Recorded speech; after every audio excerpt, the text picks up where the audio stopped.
À la fin de l'année, s'ouvrira peu à peu la prochaine campagne pour l'élection présidentielle de 2027. La première à laquelle je ne participerai pas depuis 10 ans. Pour autant, je serai jusqu'à la dernière seconde au travail, tâchant chaque jour d'être à la hauteur du mandat que vous m'avez confié, et je ferai tout pour que l'élection présidentielle se déroule le plus sereinement possible, en particulier à l'abri de toute ingérence étrangère.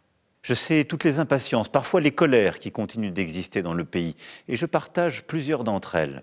Ces urgences exigent des réponses. Dès les premières semaines de l'année qui s'ouvre, le gouvernement et le Parlement auront à bâtir des accords pour doter la nation d'un budget. C'est indispensable.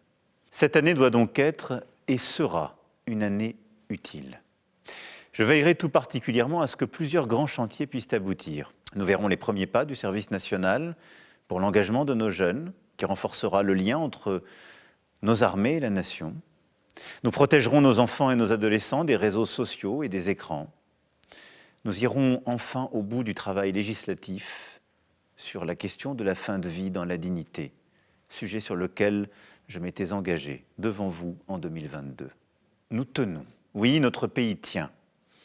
Fort de ses institutions, de ses services publics, fort de ses armées qui sont les plus efficaces d'Europe par l'engagement de ses soldats, fort de notre économie où jamais autant de Français n'ont eu un emploi, où la croissance se tient et où notre inflation est l'une des plus faibles de la zone euro.